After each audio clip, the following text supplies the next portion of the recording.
আসসালামু আলাইকুম বন্ধুরা, ওয়েলকাম টু মাই চ্যানেল সাধারণ রান্না। আজকে আমি আপনাদের সাথে শেয়ার করছি খুবই মজাদার একটি খাবার, পাঙ্গাস পাতুরি।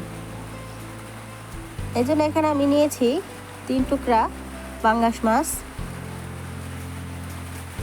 আমি পাঙ্গাস মাছ ভালো করে ধুয়ে নিয়েছি। এখন এটাকে লবণ, হলুদ আর শুকনো মরিচের গুঁড়া দিয়ে মেখে রাখবো 10 মিনিটের জন্য।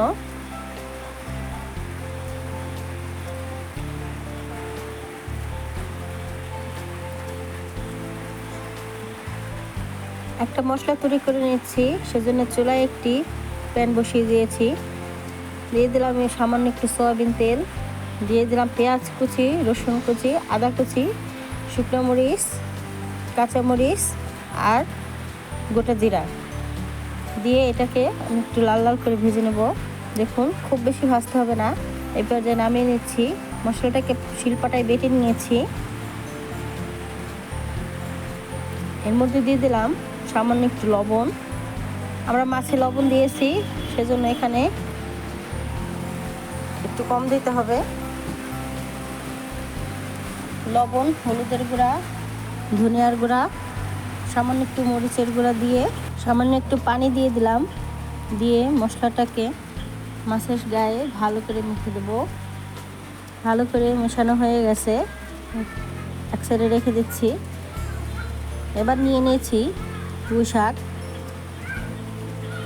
আমি বড় বড় পুঁই শাকের পাতা নিয়েছি। পাতাগুলো ভালো করে ধুয়ে পরিষ্কার করে নিয়েছি। এবার সেই মশলা মাখানো মাছগুলো এভাবে পুঁই শাকের পাতায় মুড়িয়ে নেব। এবার টুথপিক দিয়ে ভালো করে আটকিয়ে দিচ্ছি। ভালো করে আটকাতে হবে।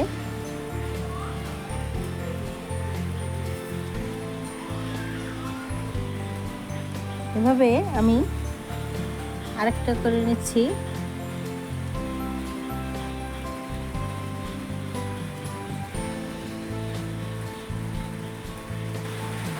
যদি পুঁই শাক ছোট হয় তাহলে 2-3টা পাতা একসাথে করে নিয়ে আপনারা মাছগুলো ভালো করে মুড়িয়ে নেবেন। যেহেতু আমি বড় বড় পাতা নিয়েছি, সেজন্য আমার 2টা পাতাই হয়ে গেছে। দেখুন, এভাবে আমি 3টে মাছই খুব ভালো করে পাতা আটকিয়ে দিচ্ছি।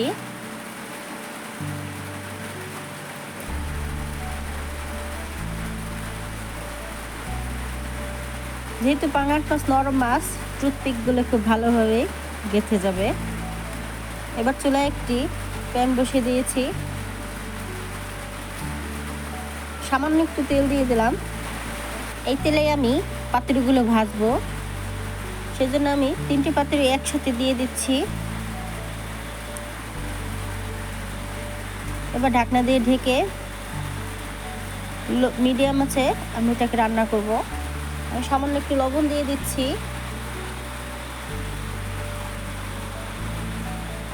চুলার আঁচ কমিয়ে মাছটা আমি 15 মিনিট এভাবে রান্না করব।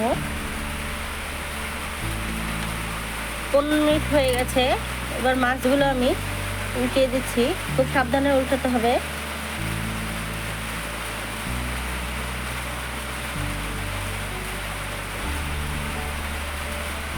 আমি আবার ঢাকনা দিয়ে ঢেকে দিচ্ছি 15 মিনিটের জন্য। 15 মিনিট পর আবার মাছটাকে আমি একটু উল্টিয়ে দেব। এভাবেই বারবার একটু উল্টে পাল্টিয়ে চুলার আঁচ একদম লোতে রেখে আপনার মাছটাকে ভেজে নিতে হবে। যেহেতু আমার মাছগুলো একটু বড় বড় ছিল, সেজন্য আমার একটু সময় লেগেছে। 40 মিনিট সময় লেগেছে আমার। দেখুন, আমার পাঙ্গাস মাছের পাতুরি প্রায় শেষ। কি সুন্দর একটা কালার আসছে। এটাকে আমি গরম ভাতের সাথে সার্ভ করব। আপনাদের যদি আমার রান্নাটা ভালো লেগে থাকে তাহলে অবশ্যই আমার চ্যানেলটা সাবস্ক্রাইব করে দেবেন, লাইক, কমেন্ট এবং শেয়ার করবেন। প্রথমে আমি টুথপিকগুলো ভালো করে খুলে নিচ্ছি, আপনাদের দেখাচ্ছি। দেখুন ভিতরটা কত সুন্দর কালার আসছে। মাছটাও খুব ভালোভাবেই নরম হয়ে গেছে, ভালোভাবেই। দেখুন, আপনারা বাসায় একবার হলেও এভাবে পাঙ্গাস মাছের পাতুরি ট্রাই করবেন, ইনশাল্লাহ আপনাদেরও অনেক ভালো লাগবে। সবাই ভালো থাকবেন, সুস্থ থাকবেন। আল্লাহ হাফেজ।